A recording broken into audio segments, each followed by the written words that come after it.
भाष्यं यद्यपि पूर्वमेव बहुभिः व्याख्यातः पूर्वं बुधैः तस्मिंस्तेऽपि तथापि मोहमगमन् यद्वादिवै मत्यतः अध्यासैकनिरूपणेन निखिलं भाष्यार्थमातन्वति स्वात्मानन्दविधायिनी च सुगमा व्याख्यानकेशां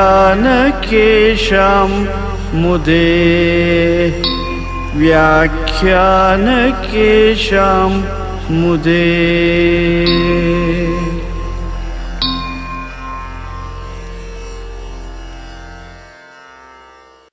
सूत्रभाष्य प्रणेतारौ वेदान्ताब्ज प्रभाकरौ वन्दे परस्परात्मानौ बादरायण शङ्करौ वन्दे तं सच्चिदानन्दं यतिवर्यं महामतिं वेद वेदान्तसारज्ञं सद्गुरुं प्रणतोऽस्म्यहं श्रीगुरुं प्रणतोऽस्म्यहं सदाहं सम्प्रदायज्ञं संयमीन्द्रं सदाश्रयं सद्गुरुं सच्चिदानन्दं सदाचारं समाश्रये। भारती करुणापात्रं भारती पदभूषणं भारती पदमारूढं भारती तीर्थमाश्रये। विद्या विनय संपन्नं वीतरागं विवेकिनं वन्दे वेदान्त तत्त्वज्ञं विधुशेखर भारतीम्। श्रीमच्छंकर भगवत् पूज्य पाद महासद्गुरुभ्यो नमः। श्री श्री सच्चिदानंदेन्द्र सरस्वती सद्गुरुपादुकाभ्यां नमः। नमो नमः सद्गुरुपादुकाभ्यां। भगवद्भक्तರು ಮುಮುಕ್ಷ ಸಾಧಕರು ಸಜ್ಜನರು ವೇದಾಂತ ಪ್ರಿಯರು ವಿಚಾರ ಪ್ರಧಾನರು ಆಗಿರುವ ವೇದಾಂತಿಗಳಾದ ಆತ್ಮೀಯ ಪ್ರೇಮಾತ್ಮ ಸ್ವರೂಪಿಗಳಾದ ತಮ್ಮೆಲ್ಲರಿಗೂ ಇಂದಿನ ಸುಪ್ರಭಾತವನ್ನು ಹೇಳುತ್ತಾ, ಇಂದು ವಿಶ್ವಾವಸುನಾಮ ಸಂವತ್ಸರದಲ್ಲಿ ದಕ್ಷಿಣಾಯನ ಹಿಮಂತ ಋತು ಕೃಷ್ಣ ಪಕ್ಷ ಅಷ್ಟಮಿ ತಿಥಿ, ಸಪ್ತಮಿ ಅಷ್ಟಮಿ.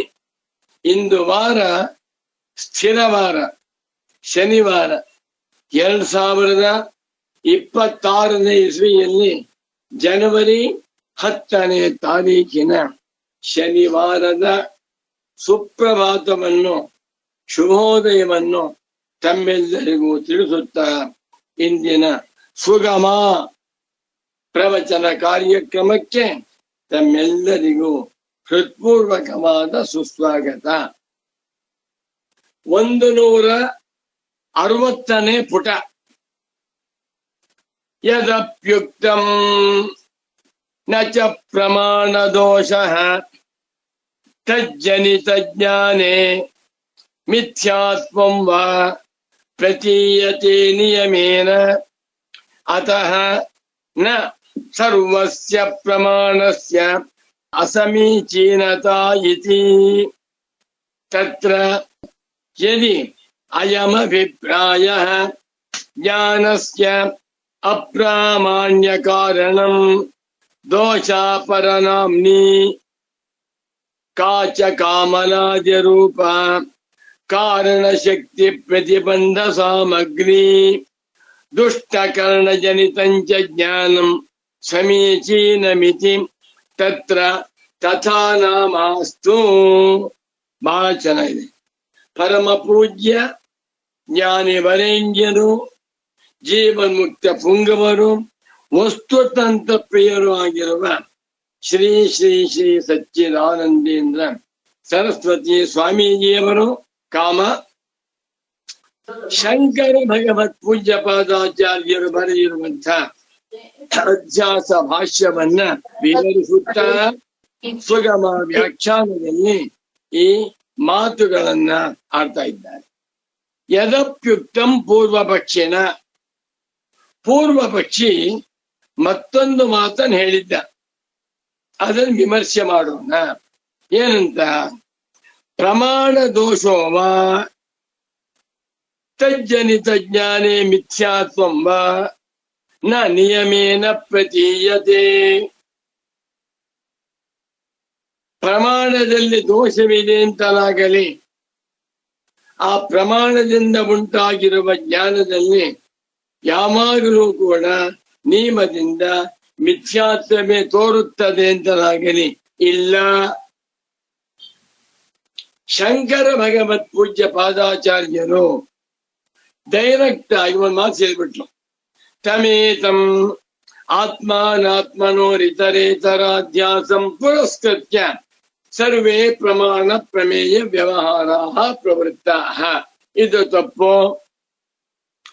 ಪ್ರಪಂಚದಲ್ಲಿರುವ ಎಲ್ಲ ಪ್ರಮಾಣ ಪ್ರಮೇಯ ವ್ಯವಹಾರಗಳು, ಎಲ್ಲ ಪ್ರಮಾಣಗಳು, ವೇದಾಂತ ಪ್ರಮಾಣಗಳು ಕೂಡ ಅವಿದ್ಯೆಯನ್ನ ಮುಂದು ಮಾಡಿಕೊಂಡೇ ಹೊರಟಿವೆ ಎಂದ್ರು. ಹಾಗಂದ್ರೆ ಏನರ್ಥ? ಪ್ರಮಾಣಗಳಿಗೆ ಪ್ರಮೇಯ ವಸ್ತುವನ್ನ ತೋರಿಸಿ ಬಂದ ಸಾಮರ್ಥ್ಯವೇ ಇಲ್ಲ ಅಂತ ಅರ್ಥವೇ? ಅಥವಾ ಪ್ರಮಾಣಗಳು ಏನೇನ್ ತೋರಿಸ್ತಾ ಇವೆಯೋ ಅದೆಲ್ಲವೂ ತಪ್ಪು ಅಂತ ಅರ್ಥವೇ ಅಂತ ಕೇಳ್ತಾ ಇದ್ದಾನೆ ಪೂರ್ವ ಪಕ್ಷಿ. ನೋಡಿ, ಕಣ್ಣು ರೂಪವನ್ನ ನೋಡುತ್ತೆ. ಇದೇನು ಅಂತ ಕೇಳಿದ್ರೆ ಸುಗಮ ಗ್ರಂಥ ಅಂತ ಹೇಳಿ. ಇದು ಸಮ್ಯಜ್ಞಾನವೇ ಮಿಥ್ಯಾಜ್ಞಾನವೇ? ಸಮ್ಯಜ್ಞಾನ. ಪಾಯಸ ತಿಂತಾ ಇದ್ದೇನೆ, ನಾಲ್ಗೆ ಹಾಕೊಂಡೆ, ತುಂಬಾ ಸಿಹಿ ಅಂತ ನಾಲ್ಗೆ ಹೇಳ್ತಾ ಇದೆ. ಈ ಪ್ರಮಾಣ ಜ್ಞಾನ ಸುಳ್ಳೇ ಸತ್ಯವೇ? ಸತ್ಯವಾಗಿದೆ. ನೀವು ಹೇಳುವಂತೆ ಎಲ್ಲ ಪ್ರಮಾಣಗಳು ಕೂಡ ಅವಿದ್ಯಾ ಪುರಸ್ಸರ ಅಂತ ಆಗಿಬಿಟ್ಟಿದ್ದರೆ ಆ ಪ್ರಮಾಣದಿಂದ ಉಂಟಾಗಿರುವ ಎಲ್ಲ ಜ್ಞಾನಗಳು ದೋಷಯುಕ್ತ ಎಂದಾಗಬೇಕಾಗಿತ್ತು. ಹಾಗೆ ನಿಲ್ವಲ್ಲ. ಪ್ರಮಾಣದಲ್ಲಿ ದೋಷವಿದೆ ಎನ್ನುವುದು ತಪ್ಪು. ಕೆಲವು ಪ್ರಮಾಣಗಳಲ್ಲಿ ದೋಷವಿರಬಹುದು. ಒಂದು ಉದಾಹರಣೆ ಕೊಡ್ತೇನೆ. ಒಂದು ಸಿನಿಮಾ ಮಂದಿರದಲ್ಲಿ 1000 ಜನ ಸೇರಿದ್ದಾರೆ. 1000 ಜನಗಳು ಕೂಡ ಅಲ್ಲಿ ಪಿಕ್ಚರ್ಸ್ ಎಲ್ಲ ನೋಡ್ತಾ ಇದ್ದಾರೆ. ಶ್ರೀರಾಮಚಂದ್ರ ಬಂದ, ವಸಿಷ್ಠ ಮಹರ್ಷಿಗಳು ಬಂದ್ರು, ರಾವಣೇಶ್ವರ ಬಂದ, ಇತ್ಯಾದಿ ಇತ್ಯಾದಿ. ಒಂದು 4 ಜನಗಳಿಗೆ ಮಾತ್ರ ರಾಮ ಬಂದ ಗೊತ್ತಾಗದೆ ರಾವಣ ಅಂತ ತಿಳ್ಕೊಂಡ್ಬಿಟ್ರು. ಸೀತಾದೇವಿ ಬಂದದ್ದನ್ನು ತಿಳಿಯದೆ ಮಂಡೋದರಿ ಅಂತ ತಿಳ್ಕೊಂಡ್ಬಿಟ್ರು. ಆ 4 ಜನಗಳ ಪ್ರಮಾಣದಲ್ಲಿ ದೋಷವಿದೆ. ಇನ್ನು 996 ಜನಗಳ ಕಣ್ಣುಗಳಲ್ಲಿ ದೋಷವಿಲ್ಲ. ಯಾಕೆ? ಬಂದಂಥ ರಾಮನನ್ನ ರಾಮ ಅಂತ ತಿಳ್ಕೊಂಡ್ರು. ಅಲ್ಲಿ ಬಂದಿರುವಂತಹ ಕೃಷ್ಣನನ್ನ ಕೃಷ್ಣ ಅಂತಲೇ ತಿಳ್ಕೊಂಡ್ರು. ಕಂಸ ಬಂದ, ಕಂಸ ಅಂತ ತಿಳ್ಕೊಂಡ್ರು. ಸಮ್ಯಜ್ಞಾನವಲ್ವೇ ಇದು ಅಂತ ಪೂರ್ವಪಕ್ಷ. ಬಹಳ ಚೆನ್ನಾಗಿ ಉತ್ತರ ಏನ್ ಗೊತ್ತಾ? 1000 ಜನಗಳು ದಡ್ಡರು. ಬಾ ಶಂಕರಾಚಾರ್ಯ ಉತ್ತರ. 4 ಜನ ಮಾತ್ರವಲ್ಲ, ಅಲ್ಲಿ ಇಲ್ಲದೆ ಇರುವಂತ ರಾಮನನ್ನ, ಇಲ್ಲದೆ ಇರುವಂತ ಸೀತಾದೇವಿಯನ್ನ, ಇಲ್ಲದೆ ಇರುವಂತ ಕುಂಭಕರ್ಣನನ್ನ, ವಸಿಷ್ಠ ಮಹರ್ಷಿಗಳನ್ನ ಪರದೆ ಮೇಲೆ ನೋಡ್ತಾ ಪರದೆ ಎಂದು ತಿಳಿಯದೆ ಅದನ್ನ ನಿಜವಾದ ವ್ಯಕ್ತಿ ಅಂತ ತಿಳ್ಕೊಂಡಿದ್ದಾರಲ್ಲ, ಇದು ಮಿಥ್ಯಾಜ್ಞಾನ. ಪೂರ್ವ ಪಕ್ಷಿ ಹೇಳಿದ 1000 ಜನಗಳನ್ನು ನೀವು ದಡ್ಡರು ಅಂತ ಹೇಳಬಾರದು. 1000 ಜನಗಳ ಕಣ್ಣುಗಳನ್ನ ಮಿಥ್ಯಾಜ್ಞಾನ ಪುರಸ್ಕಾರ ಅಂತ ಹೇಳಬಾರದು. ಇದ್ದದ್ದನ್ನ ಇದ್ದಂತೆ ಕಾಣ್ತಾ ಇದ್ದಾರೆ. 4 ಜನಗಳಿಗೆ ಮಾತ್ರ ಕರ್ಣದೋಷ ಉಂಟು ಅಂತ ಅಲ್ಲ. 1,000 ಜನಗಳು ಕೂಡ ಅಲ್ಲ ನಿಜವಾಗಿ ರಾಮ ಬಂದಿದ್ದಾನೆ, ನಿಜವಾಗಿ ವಸಿಷ್ಠರಿದ್ದಾರೆ, ನಿಜವಾಗಿ ಲಕ್ಷ್ಮಣ ಭರತ ಶತ್ರುಘ್ನರು ಇದ್ದಾರೆ ಅಂತ ತಿಳ್ಕೊಂಡ್ರೆ ಅದು ಮಿಥ್ಯಾಜ್ಞಾನ. ಯಾಕೆ? ಅಲ್ಲಿ ಯಾರು ಇಲ್ಲ, ಇರುವುದೆಲ್ಲ ಕೇವಲ ಪರದೆ. ಆ ಪರದೆಯನ್ನ ಪರದೆ ಎಂದು ತಿಳಿಯದೆ, ಇರುವ ಪರದೆಯನ್ನ ತಿಳಿಯದೆ, ಇಲ್ಲದೆ ಇರುವಂತಹ ವ್ಯಕ್ತಿಗಳನ್ನ, ಆ ಗೊಂಬೆಗಳನ್ನ ನಾವು ತಿಳ್ಕೊಂಡಿದ್ದೇವೆ ಅಂತ ಪೂರ್ವ ಪಕ್ಷ ಹೇಳ್ತಾ ಇದ್ದಾನೆ. ಪ್ರಮಾಣ ದೋಷ, ಪ್ರಮಾಣಗಳಲ್ಲಿ ದೋಷ ಉಂಟು ಅನ್ನುವುದಾಗಲಿ, ಮಿಥ್ಯಾತ್ವ ಆ ಪ್ರಮಾಣದಿಂದ ಉಂಟಾಗಿರುವಂತಹ ತಿಳುವಳಿಕೆ ಮಿಥ್ಯಾಂತರಾಗಲಿ, ನಿಯಮೇನ ನಿಯಮದಿಂದ ನ ಪ್ರತೀಯತೆ ಇಲ್ವಲ್ಲ. ಕೆಲವರ ಪ್ರಮಾಣ ದೋಷಯುಕ್ತವಾಗಿರಬಹುದು. ಆ ದೋಷಯುಕ್ತವಾದ ಪ್ರಮಾಣಗಳಿಂದ ಕಂಡಂತ ಜ್ಞಾನವೂ ದೋಷಯುಕ್ತವಾಗಿರ್ಬೋದು. ಒಂದು 50 ಜನ ಹತ್ತಿರ ಹೋಗ್ತಾ ಇದ್ದಾರೆ, ಹಾವು ಕಂಡುಬಿಡ್ತಾರೆ. 40 ಜನ ಡೆಲ್ಲಿಯಿಂದ ಬೆಂಗಳೂರಿಗೆ ಬಂದಿದ್ದಾರೆ ಕಿಕ್ಕೇರಿಗೆ, ಎಲ್ಲ ಮಹಾ ಬುದ್ಧಿವಂತರು. ಅವ್ರಿಗೆ ಹಾವು ಕಾಣಿಸ್ತಾ ಇದೆ. ಹಳ್ಳಿ ಜನ 10 ಜನ ದಿನ ಓಡಾಡ್ತಾರೆ, ಅವ್ರಿಗೆ ಏನು SSLC ಫೇಲ್. 10 ಜನ ದಡ್ಡರು, 40 ಜನ ಬುದ್ಧಿವಂತರು. 40 ಜನ ಬುದ್ಧಿವಂತರಿಗೆ ಹಾವು ಕಾಣಿಸ್ತಾ ಇದೆ. 10 ಜನಗಳಿಗೆ ಅದು ಗೊದಮಟ್ಟೆ ಅಂತ ಗೊತ್ತಾಗಿದೆ, ತೆಂಗಿನ ಮಟ್ಟೆಯಿಂದ. ಯಾರು ಬುದ್ಧಿವಂತರು? ಅವರೇ ಬುದ್ಧಿವಂತರು. ಆಗ ನೀವು ಹೇಳ್ಬೋದು 40 ಜನಗಳ ಕಣ್ಣಿನಲ್ಲಿ ದೋಷವಿದೆ, ಅವರ ಮನಸ್ಸಿನಲ್ಲಿ ದೋಷವಿದೆ ಎನ್ಬಹುದು. ಆದರೆ ನಿಯಮೇನ ಯೂನಿವರ್ಸಲ್ಲಿ ಎಲ್ಲ ಪ್ರಮಾಣಗಳಲ್ಲೂ ದೋಷ ಉಂಟು. ಎಲ್ಲ ಪ್ರಮಾಣಗಳ ಜ್ಞಾನವು ಮಿಥ್ಯಾಜ್ಞಾನ ಅಂತ ನೀವು ಹೇಳಿದ್ದು ಸರಿಯಲ್ಲ ಅಂತ ಪೂರ್ವ ಪಕ್ಷ. ಅತಃ ಆದ್ದರಿಂದ ಸರ್ವಸ್ಯಾಪಿ ಪ್ರಮಾಣಸ್ಯ ನ ಅಸಮೀಚೀನತ. ಆದ್ದರಿಂದ ಎಲ್ಲಾ ಪ್ರಮಾಣಗಳು ಕೂಡ ಅಸಮೀಚೀನವಾಗಿವೆ, ಅಂದರೆ ದೋಷಯುಕ್ತವಾಗಿವೆ. ಸಮೀಚೀನತ ದೋಷರಹಿತತ್ವಂ, ಅಸಮೀಚೀನತ ದೋಷಯುಕ್ತತ್ವಂ. ಆದ್ದರಿಂದ 14 ಲೋಕಗಳಲ್ಲಿರುವ ಎಲ್ಲಾ ಪ್ರಾಣಿಗಳ ಕಾರಣಗಳಲ್ಲಿ ದೋಷ ಉಂಟು. ಏನ್ ದೋಷ? ಅವಿದ್ಯಾ ದೋಷ ಉಂಟು ಅಂತ ನೀವು ಹೇಳಿದ್ದು ನ ಯುಕ್ತಂ, ಸರಿಯಲ್ಲ. ಬಹಳ ಚೆನ್ನಾಗಿದೆ. 1,000 ಕೋಟಿ ಮಾನವರಲ್ಲಿ 1 ಕೋಟಿ ಮಾನವರನ್ನ ಬೇಕಾದರೆ ದಡ್ಡರು ಅಂತ ಹೇಳಿ. ಯಾಕೆ? ಕುರುಡರು, ಓದಿಲ್ಲ, ಕಣ್ಸನ್ಯ ಕಾಣಿಸ್ತಾ ಇಲ್ಲ, ಅವರ ಕಣ್ಣುಗಳಿಗೆ ಕಾಣುವಂತ ಮಿಥ್ಯಾಜ್ಞಾನ. ಇನ್ನು 999 ಕೋಟಿ ಜನಗಳಿಗೆ ಕಣ್ಣು ಚೆನ್ನಾಗಿದೆ, ಪ್ರಪಂಚ ಕಾಣ್ತಾ ಇದ್ದಾರೆ. ಅದೆಲ್ಲ ಪ್ರಮಾಣಗಳನ್ನು ನೀವು ಅವಿದ್ಯಾಪುರಸ್ಥರ ಅಂತ ಹೇಳಿ ತಪ್ಪಲ್ವೇ? ಬೆಂಗಳೂರಿನಲ್ಲಿರುವ 1.5 ಕೋಟಿ ಜನಗಳು ಬಡವರು ಅಂದ್ಬಿಟ್ರೆ ತಪ್ಪು ಹಾಗಂಬಾರ್ದು. ಕೆಲವರು ಬಡವರು, ಕೆಲವರು ಶ್ರೀಮಂತರು. 1.5 ಕೋಟಿ ಜನಗಳಲ್ಲಿ ಎಲ್ಲರೂ ದುಃಖಿಗಳು ಅಂತ ಹೇಳ್ತಾರೆ. ಯೂನಿವರ್ಸಲ್ ಹೇಳ್ತಾರೆ, ದುಡ್ಡಿಲ್ಲದವರು ದುಃಖಿಗಳು, ಐಶ್ವರ್ಯವಂತರು ಸುಖಿಗಳು, ಬ್ರಹ್ಮಚಾರಿಗಳು ದುಃಖಿಗಳು, ಗೃಹಸ್ಥರು ಸುಖಿಗಳು ಅಂತ ವಿಭಾಗ ಇಲ್ವೇ? ನೀವು ಸಾರೋ ಸಾಕು ಎಲ್ಲರನ್ನು ಒಟ್ಟಾಗಿ ಬೆಂಗಳೂರಿನಲ್ಲಿರುವ ಎಲ್ಲ 1.5 ಕೋಟಿ ಜನಗಳಿಗೂ ಕೂಡ ದುಃಖವಿದೆ ಏನ್ಬಿಡು ತಪ್ಪಾಗ. ಬಹಳ ಜ್ವರ ಇದೆ ಪೂರ್ವ ಪಕ್ಷ. ಎಲ್ಲಾ ಪ್ರಮಾಣಗಳಲ್ಲೂ ದೋಷವಿದೆ, ಅವಿದ್ಯಾ ದೋಷ. ಆ ಪ್ರಮಾಣಗಳು ಉಂಟಾಗುವಂತಹ ಜ್ಞಾನದಲ್ಲಿ ಮಿಥ್ಯಾತ್ವ ಉಂಟು ಅಂತ ನಿಯಮೇನ ನೀವು ಸಾರ್ವತ್ರಿಕವಾಗಿ ಹೇಳಿದ್ದು ಸರಿಯಲ್ಲ. ಪೂರ್ವ ಪಕ್ಷ. ಅತಃ ಆದ್ದರಿಂದ ಸರ್ವಸ್ಯ ಪ್ರಮಾಣಸ್ಯ ರಾಮಚಂದ್ರ ಪ್ರತ್ಯಕ್ಷಾದಿ 5 ಪ್ರಮಾಣಗಳು, ಅನುಮಾನ ಪ್ರಮಾಣ, ಆಗಮ ಪ್ರಮಾಣ, ಶಾಸ್ತ್ರ ಪ್ರಮಾಣ ಎಲ್ಲವೂ ಕೂಡ ಅಸಮೀಚೀನತ, ಸರಿಯಾಗಿಲ್ಲ. ಎಲ್ಲ ಪ್ರಮಾಣಗಳಲ್ಲೂ ದೋಷ ಉಂಟು ಅಂತ ಹೇಳಿದ್ದು ಸರಿಯಲ್ಲ ಅಂತ ಪೂರ್ವ ಪಕ್ಷ. ಮತ್ತೊಂದು ದೃಷ್ಟಾಂತ ಕೊಡ್ತೇನೆ. ಭಾರತ ದೇಶದಲ್ಲಿ ಸುಮಾರು 5 ಲಕ್ಷ ಸನ್ಯಾಸಿಗಳಿದ್ದಾರೆ. ಸನ್ಯಾಸಿಗಳು ಅಂದ್ರೇನು? ಕೆಂಪು ಬಟ್ಟೆ ಹಾಕೊಂಡಿರುವಂತಹ ಮಹಾತ್ಮರಿದ್ದಾರೆ. 5 ಲಕ್ಷ. 5 ಲಕ್ಷ ಸನ್ಯಾಸಿಗಳು ವಂಚಕರು, ಮೋಸಗಾರರು ಅಂತ ಹೇಳುವುದು ತಪ್ಪು. ಯಾಕೆ? ಅದರ ಮಹಾತ್ಮರಿದ್ದಾರೆ.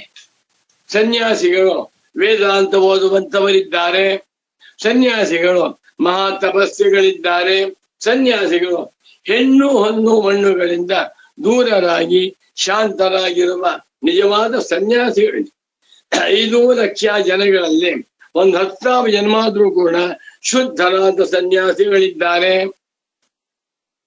ಉಳಿದವರನ್ನು ಬೇಕಾದ್ರೆ ನೀವು ವಂಚಕರನ್ನು ಕೆಂಪಟ್ಟೆ ಹಾಕೊಂಡಿರ್ತಾರೆ, ಆದರೆ ಒಳಗಡೆಯಲ್ಲಿ ಶಮ ದಮ ಉಪರತಿ ತಿತಿಕ್ಷ ಶಮ ಶ್ರದ್ಧಾ ಸಮಾಧಾನಗಳಿಲ್ಲ. ಕೆಂಪಟ್ಟೆ ಹಾಕೊಂಡಿರ್ತಾರೆ, ಕಾಮ ಕ್ರೋಧ ಲೋಭ ಮೋಹ ಮದಮಾಶ್ಚರ್ಯಗಳನ್ನ ಬಿಟ್ಟಿರುವುದಿಲ್ಲ. ಹೇಳಿ, ಕೆಲವರು ಹೇಳಿ. ನಿಯಮೇನ ಸಾರ್ವತ್ರಿಕವಾಗಿ ಹೇಳ ಪೂರ್ವಪಕ್ಷ ಅಲ್ವೇ? ಯಾವುದನ್ನು ನಾವು ಸಾರ್ವತ್ರಿಕ ನಿಯಮವನ್ನ ಮಾಡಿ, ಈ ಪ್ರಪಂಚದಲ್ಲಿರುವ 1,000 ಕೋಟಿ ಮಾನವರು ಅಜ್ಞಾನಿಗಳು, ತಪ್ಪು. ಹಾಗನ್ನ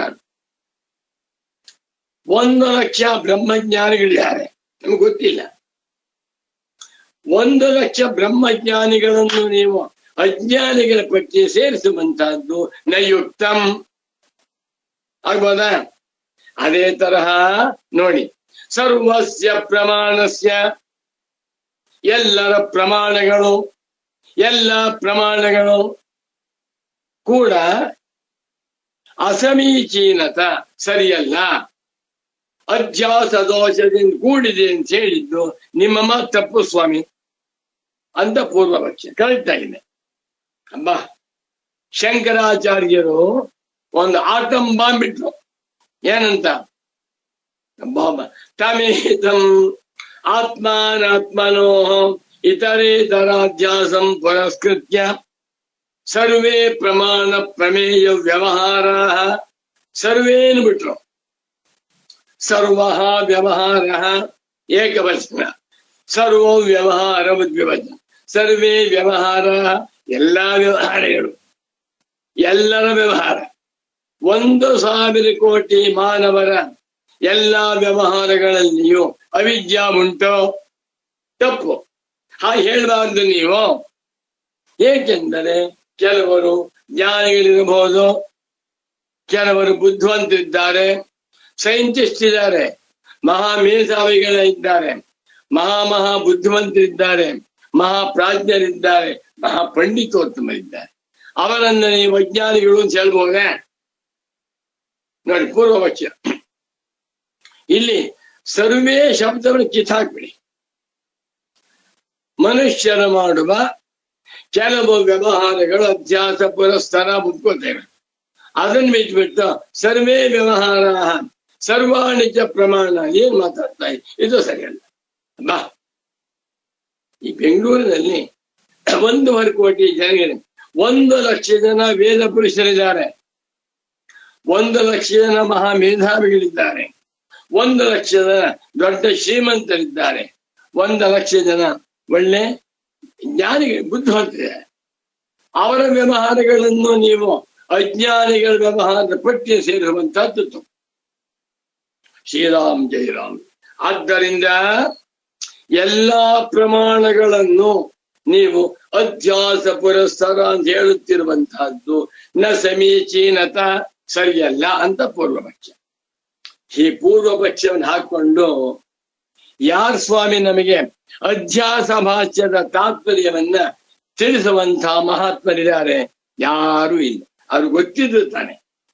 ಪರಮ ಪೂಜ್ಯ ಸಚ್ಚಿದಾನಂದೇಂದ್ರ ಸರಸ್ವತಿ ಸ್ವಾಮಿಗಳವರು ಶಂಕರರ ಅಪರಾಮತಾರವಾಗಿರೋದರಿಂದ ಶಂಕರರೇ 20ನೇ ಶತಮಾನದಲ್ಲಿ ಸಚ್ಚಿದಾನಂದೇಂದ್ರ ಸರಸ್ವತಿ ಸದ್ಗುರುಗಳ ರೂಪದಿಂದ ಅವತಾರ ಮಾಡಿರುವುದರಿಂದ ಅಧ್ಯಾಸ ಭಾಷ್ಯದ ಪೂರ್ಣವನ್ನ, ಅಧ್ಯಾಸ ಭಾಷ್ಯದ ತಾತ್ಪರ್ಯವನ್ನ ಮುಮುಕ್ಷು ತಿಳಿಸ್ತಾ ಇದ್ದ.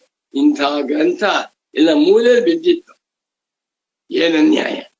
ಯಾರೋ ಪುಣ್ಯಾತ್ಮರು ಸುಗಮ ಉಪನ್ಯಾಸ ಮಾಡಪ್ಪ ಅಂದ್ರು, ಮಾಡ್ತಾ ಇದ್ದೀನಿ.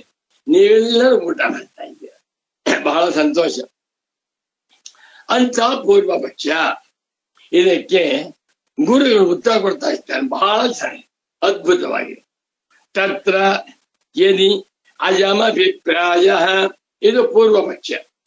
ಈ ಪೂರ್ವ ಪಕ್ಷಿಯ ಮನಸ್ಸಿನಲ್ಲಿ ಹೀಗೆ ಆಕ್ಷೇಪಣೆ ಮಾಡುವಾಗ ಹೀಗೆ ಅಭಿಪ್ರಾಯವಿದೆಯಾ ಅಥವಾ ಹೀಗೆ ಅಭಿಪ್ರಾಯವಿದೆಯಾ, ಪೂರ್ವ ಪಕ್ಷಿಯ ಮನಸ್ಸಿನ ಆಶಯವೇನು ಎನ್ನುವುದನ್ನು ತಿಳ್ಕೊಂಡು ಉತ್ತರವನ್ನು ಕೊಡೋಣ. ತತ್ರ ಆ ಪೂರ್ವ ಪಕ್ಷದಲ್ಲಿ ಪೂರ್ವ ಪಕ್ಷಿಗೆ ಯದಿ ಅಯಮಭಿಪ್ರಾಯ, ಅಭಿಪ್ರಾಯವಿದೆಯಾ ಅನ್ನುವುದನ್ನು ನೋಡೋಣ. ಏನು? ಜ್ಞಾನಸ್ಯ ಅಪ್ರಾಮಾಣ್ಯ ಕಾರಣಂ ದೋಷಾಪರನಾಮ್ನಿ ಕಾಚ ಕಾಮಾಲಾದಿ ರೂಪ ಕಾರಣ ಶಕ್ತಿ ಪ್ರತಿಬಂಧಕ ಸಾಮಗ್ರಿ ಇತಿ. ಬಹಳ ಚೆನ್ನಾಗಿದೆ. ಕರ್ಣದಲ್ಲಿ ದೋಷ ಉಂಟು ಅಂತ ಶಂಕರಾಚಾರ್ಯರು ವಾಕ್ಯ ಬಹಳ ಜೋರಾಗಿದೆ. ಅದನ್ನ ತಡ್ಕೋಬೇಕಾದ ಬ್ರಹ್ಮಜ್ಞಾನಿ ಆಗಿರ್ಬೇಕು. ಯಾವುದು? ತಮೇತಂ ಅವಿದ್ಯಾಕ್ಷಂ ಆತ್ಮಾನಾತ್ಮನೋ ಇತರೇತರಾಧ್ಯಾಸಂ ಪುರಸ್ಕೃತ್ಯ. ಆತ್ಮ ಅನಾತ್ಮರ ಪರಸ್ಪರ ಅಧ್ಯಾಸವೆಂಬ ಅವಿದ್ಯೆಯನ್ನ ಮುಂದು ಮಾಡಿಕೊಂಡೇ ಎಲ್ಲಾ ಪ್ರಮಾಣ ವ್ಯವಹಾರವು ನಡೀತಾ ಇದೆ. ಈ ವಾಕ್ಯಕ್ಕೆ ಸರಿಯಾಗಿ ಅರ್ಥ ಮಾಡ್ಕೊಬೇಕು. ಹೀಗಂತ ಅವನು ಅರ್ಥ ಮಾಡ್ಕೊಂಡಿದ್ದಾನೆ ಅಂತಂದ್ರೆ ಹೇಗೆ? ಯದ್ಯಯಂ ಅಭಿಪ್ರಾಯ, ಅದು ಶಂಕರಾಚಾರ್ಯರ ವಾಕ್ಯ. ಆ ಶಾಂಕರ ವಾಕ್ಯಕ್ಕೆ ಪೂರ್ವ ಪಕ್ಷಿ ಹೀಗರ್ಥ ಮಾಡ್ಕೊಂಡಿದ್ದಾನೆ ಅಂತಾದರೆ ಹೇಗರ್ಥ? ಜ್ಞಾನಸ್ಯ ಅಪ್ರಾಮಾಣ್ಯ ಕಾರಣಂ, ಜ್ಞಾನವು ಕರ್ಣದಿಂದ ಉಂಟಾಗಿರುವ ಜ್ಞಾನವು ಅಪ್ರಮಾಣ, ಪ್ರಮಾಣವಲ್ಲ. ಪ್ರಮಾಣವಾಗದಿರುವುದಕ್ಕೆ ಕಾರಣ 10 ಜನ ಒಂದು ಪದಾರ್ಥವನ್ನು ನೋಡ್ತಾರೆ, ತಪ್ಪಾಗಿ ತಿಳಿತಾ ಇದ್ದಾರೆ. 5 ಜನ ತಪ್ಪಾಗಿ ಕಂಡಿದ್ದಾರೆ, 5 ಜನ ಸರಿಯಾಗಿ ಕಾಣ್ತಾ ಇದ್ದಾರೆ. ಇಲ್ಲಿ ಅಪ್ರಾಮಾಣ್ಯ, ಆ ಪ್ರಮಾಣಗಳು ಪ್ರಮಾಣವಲ್ಲ ಅಂತ ಹೇಳುವುದಕ್ಕೆ ಕಾರಣ, ಅದಕ್ಕೆ ಮತ್ತೊಂದು ಹೆಸರು ದೋಷ ಅಪರನಾಮ್ನಿ. ದೋಷ ಎನ್ನುವ ಮತ್ತೊಂದು ಹೆಸರು ಉಳ್ಳಂತ ಅಪ್ರಾಮಾಣ್ಯ ಕಾರಣ. ಹೇಗೆ? ಕಾಚ ಕಾಮಲಾದಿ ರೂಪ. ನಮ್ಮ ಕಣ್ಣಿನ ದೋಷ ಬಿದ್ರೆ ಆಕಾಶದಲ್ಲಿ ಏನೋ ಒಂದು ಕಾಣಿಸ್ತಾ ಇರುತ್ತೆ ನಮಗೆ. ಅದಕ್ಕೆ ಹೆಸರು ಆಕಾಶ ಗ್ರಾಮ, ಆಕಾಶ ನಗರಿ. ಕಣ್ಣಿಗೆ ಅನ್ಕೊಂಡ್ರೆ ನೋಡಿ ಮಾಡ್ಕೊಂಡು ಇವಾಗ ಮಾಡ್ಕೊಂಡು ಏನೋ ಕಾಣಿಸ್ತಾ ಇದೆ. ಇದ್ಯಾವುದೋ ಕಣ್ಣಿನ ದೋಷ. ಕಾಮಾಲ, ನನಗೆ ಕಾಮಾಲೆ ರೋಗ ಜಾಂಡೀಸ್ ಬಂದಿದ್ರೆ ಯಾಕೋ ಪುಸ್ತಕ ಹಳದಿ ಬಣ್ಣ ಕಾಣಿಸ್ತಾ ಇದೆಯಲ್ಲ, ಹಾಲು ಕೊಡ್ತಾರೆ. ಯಾರು ಅತಿಥಿಗಳು ಮನೆಗೆ ಬಂದಿದ್ದಾರೆ, ನೀವು ಹಾಲು ಕುಡಿತೀರಾ ಕಾಫಿ ಕುಡಿತೀರಾ ಅಂದ್ರು. ನಾವು ಕಾಫಿ ಕುಡಿಯಲ್ಲಪ್ಪ, ಹಾಲು ಕುಡಿತೀವಿ ಅಂದ್ರು. ಹಾಲು ತಂದ್ಕೊಟ್ಟಿದ್ದಾರೆ.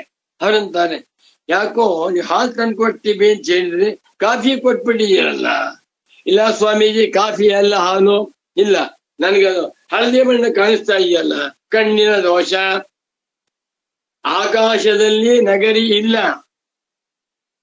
ಮೇಷೊಂಡ ಇಲ್ಲ, ನನಗೆ ಕಣ್ಣು ತೋರಿಸ್ತಾ ಇದೆ, ಕಣ್ಣಿನ ದೋಷ. ಹಾಲು ಹಳದಿ ಬಣ್ಣಕ್ಕಿಲ್ಲ, ಬೆಳ್ಳಗಿದೆ.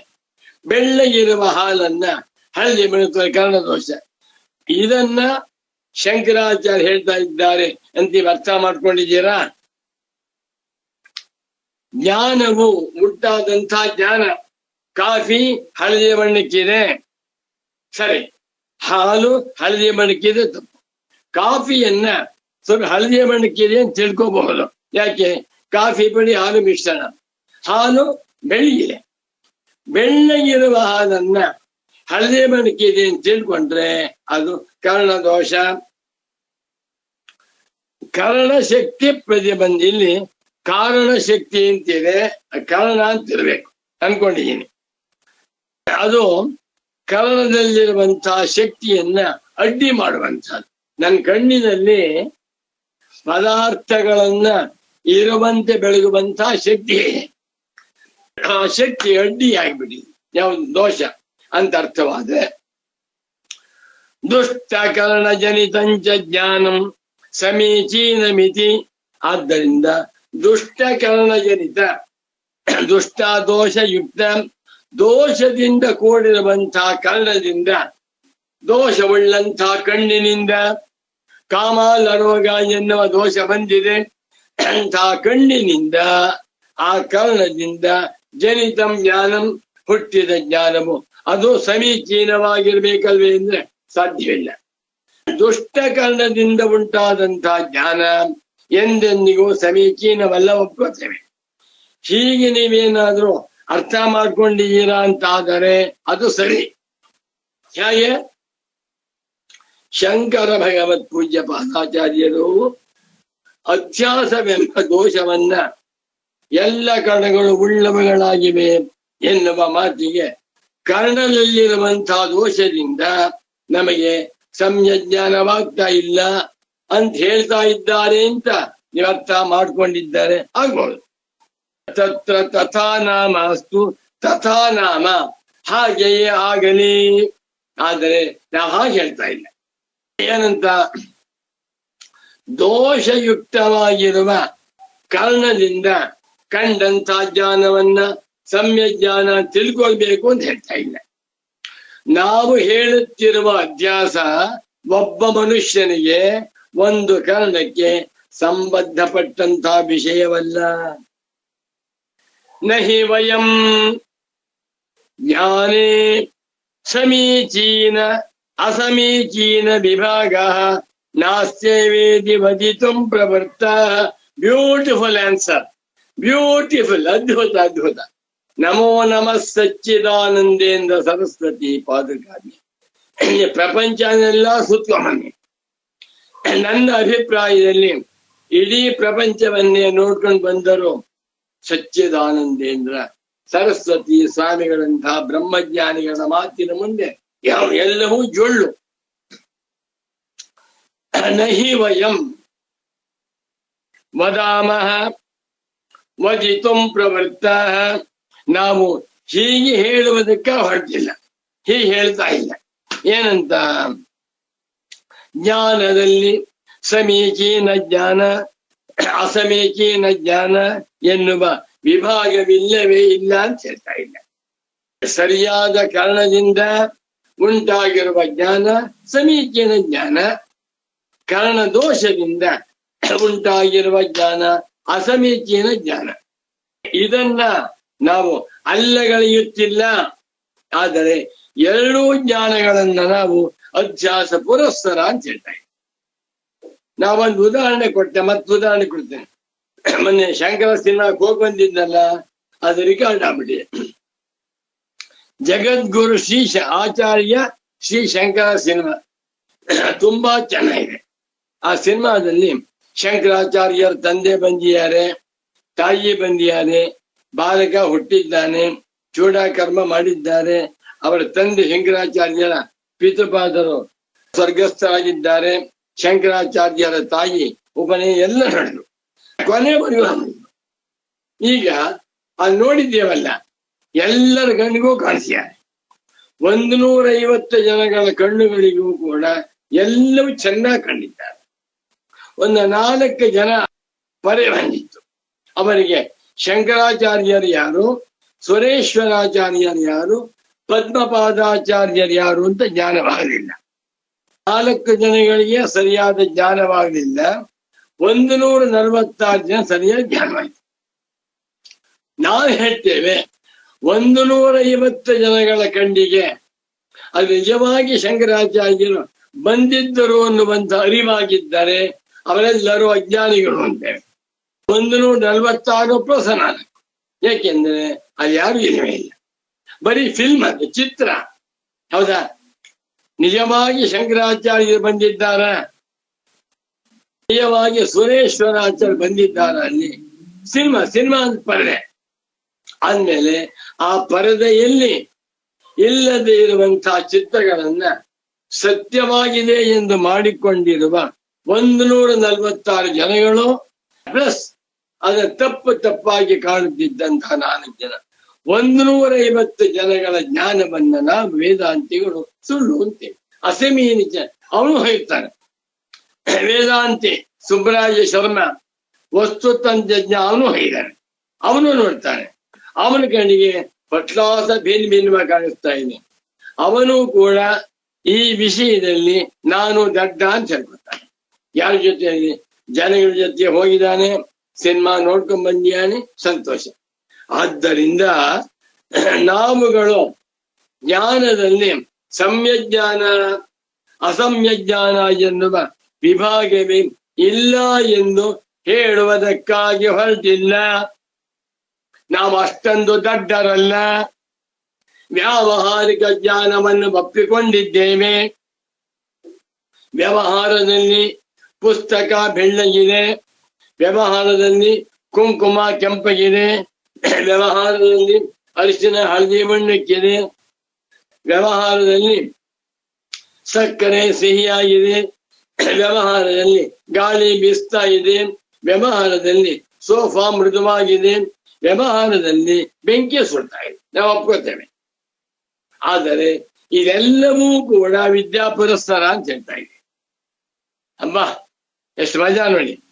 ನಾವು ವ್ಯವಹಾರದಲ್ಲಿ ಕಾಣುತ್ತಿರುವ ಸಂಜ್ಞಾನ ಅಸಂಜ್ಞಾನ ವಿಭಾಗವನ್ನ ತಳ್ಳಿ ಹಾಕ್ತಾ ಇಲ್ಲ. ಕಿಂತರ್ಹಿ ಮತ್ತೆ ಸರ್ವೋಪ್ಯಯಂ ಸಮೀಚೀನ ಅಸಮೀಚೀನ ವಿಭಾಗ ವ್ಯವಹಾರ ಯಥೋಪಪಾದಿತ ಅವಿದ್ಯಾ ಪುರಸ್ಸರ ಏವ ಇತಿ ಪ್ರತಿಪಾದಯಿತು ವಯಂ ಪ್ರವೃತ್ತಾಃ.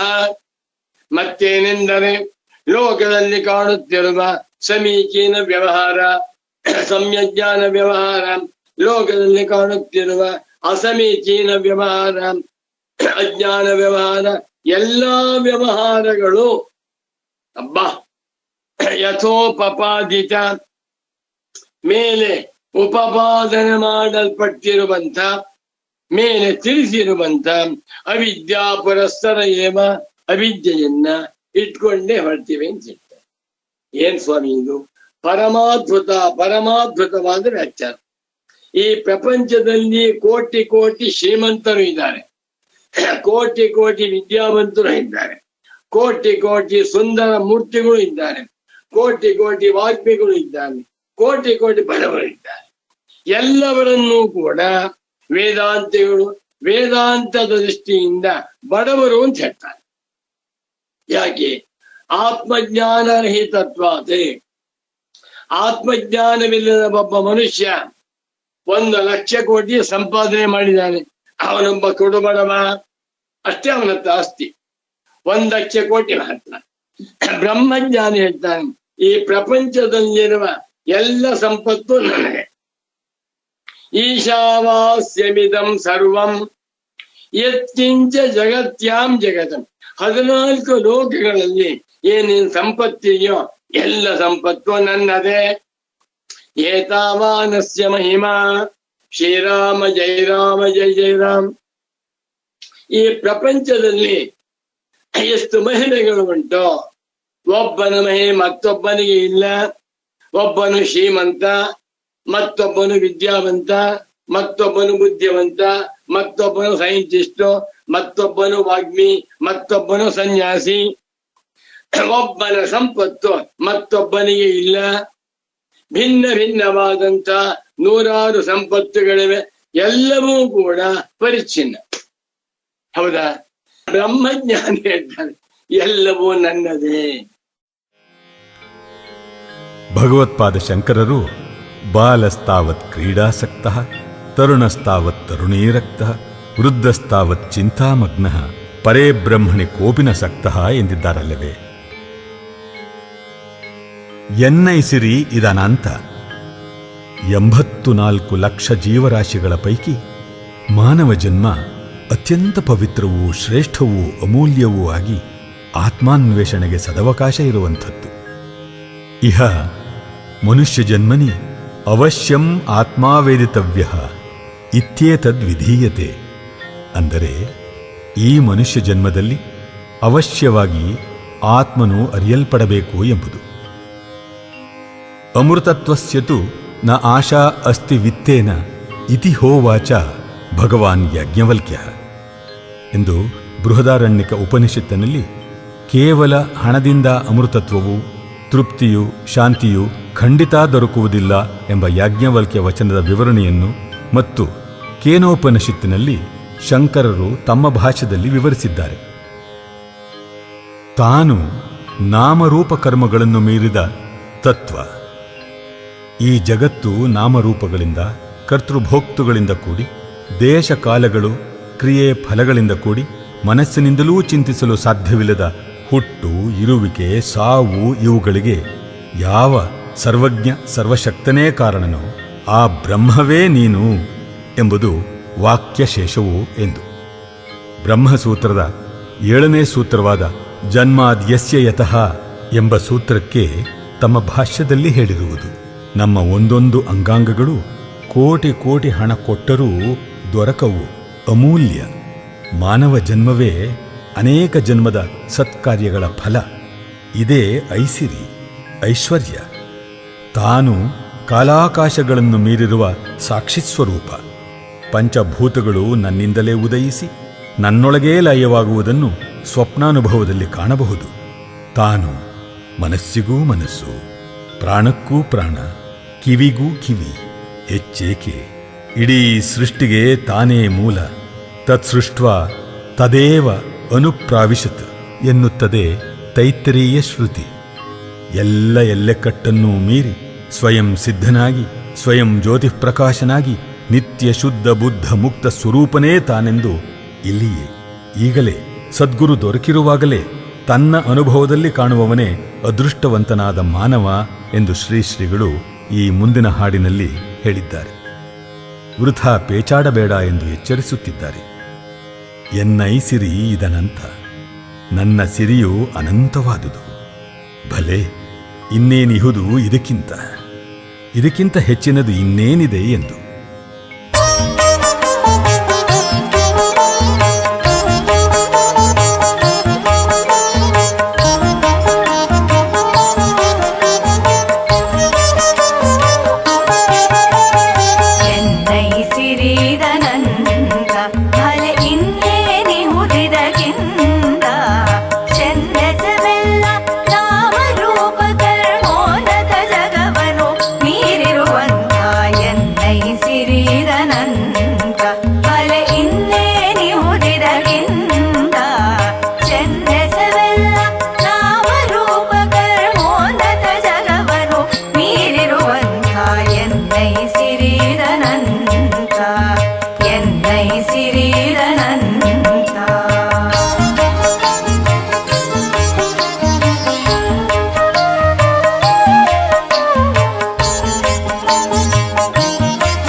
ಎನ್ನೈಸಿರಿದನಂತ ಫಲ ಇನ್ನೇನಿಹುದಿದಕ್ಕಿಂತ ಚೆನ್ನೆಸವೆಲ್ಲ ನಾಮರೂಪ ಕರ್ಮೋನ್ನತ ಜಗವನು ಮೀರಿರುವಂತ ಎನ್ನೈಸಿರಿದನಂತ ಎನ್ನೈಸಿರಿದನಂತ ಎನ್ನೈಸಿರಿದನಂತ ಎನ್ನೈಸಿರಿದನಂತ.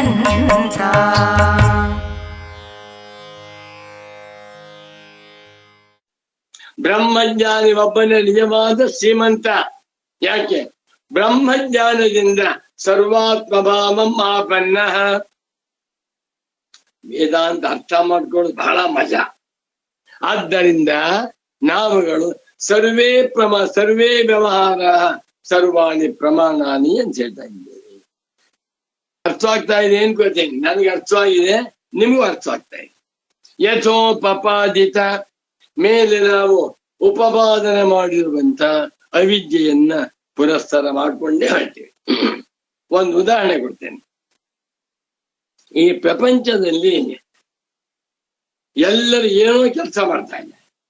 ಪ್ರತಿಯೊಬ್ಬ ಮನುಷ್ಯ, ಗಂಡು ಹೆಣ್ಣು, ಬಡವರು ಶ್ರೀಮಂತರು, ಸುಂದರ ಮೂರ್ತಿಗಳು ಕುರುಪಿಗಳು, ಸನ್ಯಾಸಿಗಳು ಗೃಹಸ್ಥರು, ಎಲ್ಲರೂ ಕೂಡ ಬೆಳಿಗ್ಗೆ ಎದ್ದಾಗಿನಿಂದ ರಾತ್ರಿ ಮಲಗಿಕೊಳ್ಳುವವರೆಗೂ ಏನೋ ಕೆಲಸ ಮಾಡ್ತಾ ಇದ್ದಾರೆ. ಯಾಕೆ?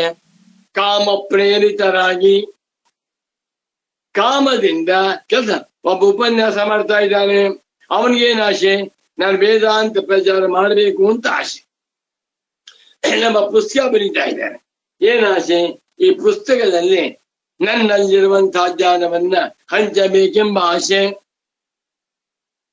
ಬೀದಿ ಮೇಲೆ ಕೈಗಾಡಿಯಲ್ಲಿ ತರಕಾರಿ ಮಾಡ್ತಾ ಇದ್ದಾರೆ, ಅವನಿಗೇನು ಆಸೆ? ಒಂದ್ 2,000 ರೂಪಾಯಿ ವ್ಯಾಪಾರ ಮಾಡಿದ್ರೆ 500 ರೂಪಾಯಿ ಲಾಭ ಬರುತ್ತೆ ಬೇಕು. ದೊಡ್ಡ ಶ್ರೀಮಂತ, ಫ್ಯಾಕ್ಟ್ರಿ ಇಟ್ಕೊಂಡಿದ್ದಾನೆ, 50,000 ಜನ ಕೆಲಸ ಮಾಡ್ತಾ ಇದ್ದಾರೆ. ಅವನಿಗೇನು ಆಸೆ? ನನ್ಗೆ ಇವಾಗ 50,000 ಕೋಟಿ ಆಸ್ತಿ ಇದೆ, ಅದನ್ನ 1,00,000 ಕೋಟಿ ಮಾಡಬೇಕು ಅಂತ ಆಸೆ. ಸನ್ಯಾಸಿಗಳು ಜಪ ತಪ ಮಾಡ್ಕೋತಾ ಇದ್ದಾರೆ, ಲೋಕ ಕಲ್ಯಾಣ ಮಾಡಬೇಕು. ಕಾಮವಿಲ್ಲದೆ ಹೋದರೆ, ಆಸೆ ಇಲ್ಲದೆ ಹೋದರೆ ಯಾರು ಏನು ಮಾಡುದು? ರಮಣ ಮಹರ್ಷಿ ಏನು ಮಾಡ್ತಾ ಇರ್ತೀವಿ? ಯಾರಾದ್ರೂ ಬಂದು ಏನಾರ ಪ್ರಶ್ನೆ ಮಾಡಿದ್ರೆ ಮಾತ್ರ ಉತ್ತರ ಕೊಡ್ತಾ ಇದ್ರೆ ಬರ್ತೇವೆ. ಬಂದಪ್ಪ ಉಪನ್ಯಾಸ ಮಾಡ್ತೀನಿ ಕೇಳಿ ಬೇಕಾಗಿಲ್ಲ. ಇದು ಜ್ಞಾನಿಗಳ ನಿಶ್ಚಯ ಜ್ಞಾನ. ಅಕಾಮಸ್ಯ ಕ್ರಿಯಾ ಕಾಚಿತ್ ದೃಶ್ಯತೆ ನೇಹ ಕರಿಹಿಚಿತ್ ಯದ್ಯದ್ಧಿ ಕುರುತೆ ಜಂತು ತತ್ತತ್ ಕಾಮಸ್ಯ ಚೇಷ್ಟಿತಂ. ಮಹಾಭಾರತ ವಾಕ್ಯ. ಪರಮ ಪೂಜ್ಯ ಸಚ್ಚಿದಾನಂದೇಂದ್ರ ಸರಸ್ವತಿ ಸ್ವಾಮಿಗಳು ಮಾಡಿಸಿದ್ದಾರೆ. ಅಕಾಮಸ್ಯ ನ ವಿದ್ಯಂತೆ ಕಾಮಾಹ ಯಸ್ಯ ಸಹ ಅಕಾಮಃ. ಡಿಸೈರ್ಲೆಸ್ ಪರ್ಸನ್. ಯಾವ ಮನುಷ್ಯನಿಗೆ ಏನು ಬೇಡ, ಆರೋಗ್ಯವೂ ಬೇಡ, ಕೀರ್ತಿಯೂ ಬೇಡ, ಹಣವೂ ಬೇಡ, ಜನಪ್ರಿಯತೆಯೂ ಬೇಡ, ಏನು ಬೇಕಾಗಿಲ್ಲ, ಅಂಥವನಿಗೆ ಅಕಾಮ ಅಂತ ಹೆಸರು. ಅಕಾಮನಿಗೆ ಯಾವ ಕರ್ಮವೂ ಇಲ್ಲ. ಅಕಾಮಸ್ಯ ಕ್ರಿಯಾ ಕಾಚಿತೆ ದೃಶ್ಯತೆ ನೇಹ ಕರಿಹಿತೆ. ಈ ಪ್ರಪಂಚದಲ್ಲಿ ಕಾಮರಹಿತನಾದ ಮನುಷ್ಯನಿಗೆ ಯಾವ ಕರ್ಮವೂ ಇಲ್ಲ. ಎಷ್ಟೋ ಜನ ಕರ್ಮ ಮಾಡ್ತಾ ಇದ್ದಾರಲ್ಲ. ಆದ್ದರಿಂದ ಯದ್ಯದ್ಧಿ ಕುರುತೆ ಜಂತು. ಜಂತು ಅವಿವೇಕಿಯಾದ ಮನುಷ್ಯ. ಯದ್ಯದ್ಧಿ ಏನೇನ್ ಮಾಡ್ತಾ, ಪುಸ್ತಕ ಬರೀತಾ ಇದ್ದಾನೆ, ಉಪನ್ಯಾಸ ಮಾಡ್ತಾ ಇದ್ದಾನೆ, ಲೋಕ ಸಂಚಾರ ಮಾಡ್ತಾ ಇದ್ದಾನೆ, ಅಲ್ಲಿ ಹೋಗ್ತಾನೆ ಇಲ್ಲಿ ಹೋಗ್ತಾನೆ, ತುಂಬಾ ಮಾಡ್ತಾ ಇದ್ದಾನೆ. ಕೆಲವರು ಹೆಮ್ಮೆಯಿಂದ ಹೇಳ್ತಾರೆ, ನಮ್ಮ ಬಾಸು ದಿವಸಕ್ಕೆ 20 ಗಂಟೆ ಕೆಲಸ ಮಾಡ್ತಾರೆ, ಸಂತೋಷ ಮಾಡ್ಲಿ. ಯಾಕೆ ಮಾಡ್ತಾ ಇದ್ದಾರೆ? ಏನು ಒಳ್ಳೇದಾಗ್ಬೇಕು ಅಂತ. ಹೌದಾ? ಒಳ್ಳೇದಾಗಬೇಕು ಎನ್ನುವಂತಹದ್ದೇ ಆಸೆ. ಅಕಾಮಸ್ಯ ಹಬ್ಬ ನಿಜವಾದ ಬ್ರಹ್ಮಜ್ಞಾನಿ ಏನ್ ಬೇಕ್ರಿ? ನಕ್ಷಾತಿ ಲಾಭ ಪೂಜಾರ್ಥಂ. ಅಕಾಮಸ್ಯ ಕಾಮವಿಲ್ಲದ ಮನುಷ್ಯನಿಗೆ ಕ್ರಿಯಾಕಾರ ಯಾವ ಕ್ರಿಯೆಯೂ ಇಲ್ಲ. ಆದರೆ ಯದ್ಯದ್ಧಿ ಕುರುತೆ ಜಂತು what ever A man does, ಏನೇನ್ ಕರ್ಮ ಮಾಡ್ತಾ ಇದ್ದಾನೆಯೋ ಅದೆಲ್ಲವೂ ಕೂಡ ಕಾಮಸ್ಯ ಚೇತ್ ಕಾಮ ವಿಲಾಸ. ಬ್ರಹ್ಮಜ್ಞಾನಿ ಏನ್ ಬೇಕ್ರಿ? ಶಂಕರಾಚಾರ್ಯರು ಕಾಮ ಇಲ್ಲ, ಲೋಕೋದ್ಧಾರ ಮಾಡಬೇಕು ಅನ್ನುವಂತ ಭ್ರಮೆ, ಏನೋ ಬರೆದ್ರು ಅಷ್ಟೇ ಬರ್ತವೆ, ಅದರಿಂದ ಯಾವ ಪ್ರಯೋಜನವನ್ನು ಬಯಸ್ತಾ ಇದ್ದೀವಿ. ಬಾ, ನಾವು ಪ್ರಮಾಣಗಳಲ್ಲಿ ದೋಷವಿಲ್ಲ ಅಂತಲಾಗಲಿ, ಪ್ರಮಾಣಗಳಿಂದ ಉಂಟಾದ ಜ್ಞಾನದಲ್ಲಿ ಸಮ್ಯಜ್ಞಾನ ಅಸಮ್ಯಜ್ಞಾನ ಎನ್ನುವ ವಿಭಾಗವಿಲ್ಲ ಅಂತಲಾಗಲಿ ಹೇಳುವುದಕ್ಕಾಗಿ ಹೊರಟಿಲ್ಲ. ಚಿಂತನೆ ಮತ್ತೇನಿಂದ ಸರ್ವೋಪ್ಯಯಂ ವ್ಯವಹಾರ. ಈ ಭೂಮಿಯ ಮೇಲಿರುವ 1,000 ಕೋಟಿ ಮಾನವರು ಮಾಡುತ್ತಿರುವ ಎಲ್ಲ ವ್ಯವಹಾರಗಳು ಕೂಡ ಯಥೋಪಪಾದಿತ ಮೇಲೆ ತಿಳಿಸಿರುವ ಅವಿದ್ಯೆಯನ್ನ ಪುರಸ್ಸರ ಮಾಡಿಕೊಂಡೇ ಇಟ್ಕೊಂಡೇ ಹೊರಟಿವೆ ಎಂದು ಪ್ರತಿಪಾದನೆ ಮಾಡುವುದಾಗಿ ಹೊರಟಿದ್ದೇವೆ. ಒಂದು ಸ್ವಾರಸ್ಯ, ಅದರ ಬ್ರಹ್ಮಜ್ಞಾನಿ ಯಾಕೆ ಉಪನ್ಯಾಸ ಮಾಡಬೇಕು? ಬ್ರಹ್ಮಜ್ಞಾನಿ ಯಾಕೆ ಊಟ ಮಾಡಬೇಕು? ಬ್ರಹ್ಮಜ್ಞಾನಿ ಯಾಕೆ ಪುಸ್ತಕ ಬರೀಬೇಕು ಅಂತ ಮಾಡ್ತಾನೆ ಇಲ್ಲ. ತತ್ವವಿತ್ತು ಮಹಾಬಾಹೋ. ಆಮೇಲೆ ಗುಣಕರ್ಮ ವಿಭಾಗಯೋ ಗುಣ ಗುಣೀಶು ವರ್ತಂತಿ. ಅವರಿಗೆ ಅದರಲ್ಲಿ ಕರ್ತೃತ್ವಾಭಿಮಾನವಿಲ್ಲ, ಅಷ್ಟೇ ಸ್ವಾರಸ್ಯ. ಸಚ್ಚಿದಾನಂದೇಂದ್ರ ಸರಸ್ವತಿ ಸ್ವಾಮಿಗಳು ಗ್ರಂಥಗಳನ್ನು ಬರೀತಾನೆ, ಮತ್ತೊಬ್ಬನು ಗ್ರಂಥವನ್ನು ಬರೀತಾನೆ. ಸಚ್ಚಿದಾನಂದೇಂದ್ರ ಸರಸ್ವತಿ ಸ್ವಾಮಿಗಳಿಗೆ ನಾನು ಬರಿತಾ ಇದ್ದೇನೆ ಎನ್ನುವಂತ ಅಧ್ಯಾಸವಿಲ್ಲ. ಪಂಡಿತನಿಗೆ ಅಧ್ಯಾಸ ಉಂಡಿಷ್ಟೇ ವ್ಯತ್ಯಾಸ. ಶ್ರೀಕೃಷ್ಣನು ಬ್ರಹ್ಮಜ್ಞಾನಿಯಾಗಿ ಎಲ್ಲಾ ವ್ಯವಹಾರವನ್ನು ಮಾಡಿದ, ದುರ್ಯೋಧನನು ಮಾಡಿದ. ದುರ್ಯೋಧನ ಅಜ್ಞಾನಿಯಾಗಿ ಉಳ್ಕೊಂಡ, ಕೃಷ್ಣ ಪರಮಾತ್ಮ ಬ್ರಹ್ಮಜ್ಞಾನಿಯಾಗಿ ಅಕರ್ತವಾಗಿ ಉಳ್ಕೊ, ಇಷ್ಟೇ ವ್ಯತ್ಯಾಸ. ಬಹಳ ಚೆನ್ನಾಗಿ ಮುಂದಕ್ಕೆ ಹೋಗೋಣ. ನಾನು ಯದಿ ಅವಿದ್ಯಾಪಯುಕ್ತತ್ವ ವಿಶೇಷ ಸರ್ವತ್ರ ಕಥಂತರ್ಹಿ ಪ್ರಮಾಣ ಜ್ಞಾನಂ ಸಮೀಚೀನಂ ಅಪ್ರಮಾಣ ಜ್ಞಾನಂತು ಮಿಥ್ಯಾ ಇತಿ ವ್ಯವಹಾರ ಇತಿ ಚೇತ್. ಬಹಳ ಚೆನ್ನಾಗಿದೆ ಇದು ನೋಡಿ. ಶಂಕರರ ಹೃದಯವನ್ನ ಪರಮ ಪೂಜ್ಯ ಜ್ಞಾನ ವೃದ್ಧರಾದ ಸಚ್ಚಿದಾನಂದೇಂದ್ರ ಸರಸ್ವತಿ ಸ್ವಾಮಿಗಳನ್ನು ತಿಳಿಸ್ತಾ ಇದ್ದಾರೆ. ಒಂದಂತೂ ಸತ್ಯ ಜ್ಞಾಪಕ ಇಟ್ಕೊಂಡ್ಬಿಡಿ, ಶಂಕರರು ಬರೆದಿರುವ ಅಧ್ಯಾಸ ಭಾಷ್ಯ ಶಾಂಕರಾದ್ವೈತ ವೇದಾಂತ ಜ್ಞಾನವನ್ನು ಅರ್ಥ ಮಾಡಿಕೊಳ್ಳುವುದಕ್ಕೆ ಫೌಂಡೇಶನ್ ಆಗಿದೆ.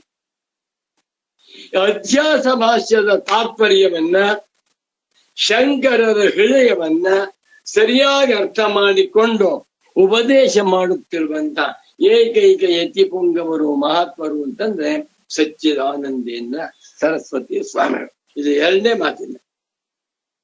ಆದರೆ ಯಾರು ಓದ್ತಾ ಇಲ್ಲ. ಈ ಪ್ರಪಂಚದಲ್ಲಿ ಜಿಜ್ಞಾಸು ಜನಗಳೇ ಕಮ್ಮಿ. ಎಲ್ಲರೂ ಕೂಡ ಔಷಧಿಯ ಕಾಮರ ಹೋಗ್ತಾ ಇರ್ತಾರೆ.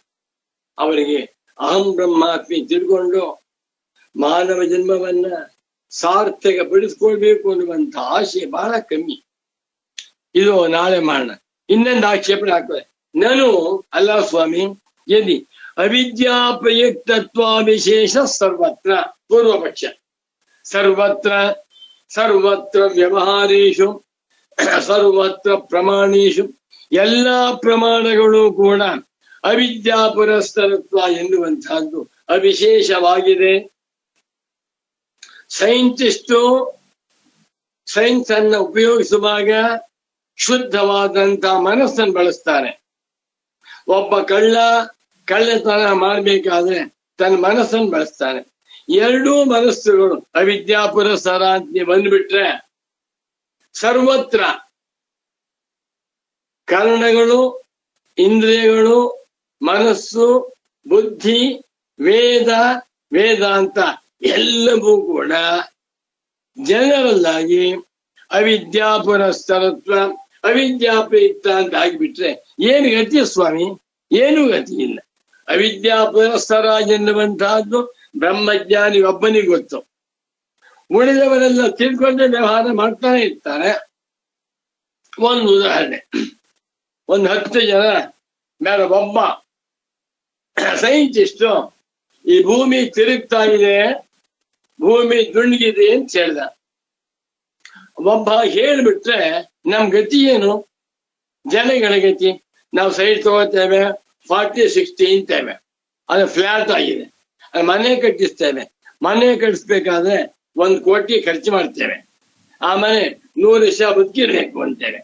ಆ ಸೈಂಟಿಸ್ಟ್ ಹೇಳುವಂತೆ ಭೂಮಿ ತಿರುಗ್ತಾ ಇದೆ ಅಂತ ಆಗ್ಬಿಟ್ರೆ ವ್ಯವಹಾರಕ್ಕೆ ಏನ್ ಸ್ವಾಮಿ ಗತಿ? ಜಮೀನು ಅಂತೇವೆ, ಹೊಲ ಗದ್ದೆ ತೋಟ ಅದೆಲ್ಲ ಮೈಲಿಗಟ್ಟಲೆ ಇದೆ, ಫ್ಲಾಟ್ ಆಗಿದೆ. ರಾಗಿ ಜೋಳ ಭತ್ತ ಬೆಳೀತಾ ಇದ್ದೇವೆ. ಏನ್ ಸ್ವಾಮಿ ಭೂಮಿ ತಿರುಗ್ತಾ ಇದೆ ಅಂದ್ಬಿಟ್ರೆ ಭತ್ತ ಬೆಳೆಯೋರು ಯಾರು? ರಾಗಿ ಯಾರು ಬೆಳೀತಾರೆ? ಕಪ್ಪು ಯಾರು ಬೆಳೀತಾರೆ? ನಮ್ಗೆ ಆಹಾರ ಇಲ್ವಲ್ಲ, ಅಕ್ಕಿ, ತೊಗರಿ ಬೇಳೆ, ಹುಣಸೆ ಹಣ್ಣು ಯಾವ್ದು ಸಿಕ್ಕಲ್ವಲ್ಲ ಅಂದ್ರೆ ಸಿಕ್ಕುತ್ತೆ. ಸೈಂಟಿಸ್ಟ್ ಭೂಮಿ ತಿರುಗ್ತಾ ಇದೆ ಎಂದ ಮಾತ್ರಕ್ಕೆ ತರಕಾರಿ ಬೆಳೆಯೋದಿಲ್ವೇ? ಮನೆ ಕಟ್ಸೋದಿಲ್ವೇ? ಭತ್ತ ಬೆಳಿತೇವೆ. ಯಾಕೆ? ಅದು ಸ್ವಭಾವ, ಇದು ವಿವೇಕ.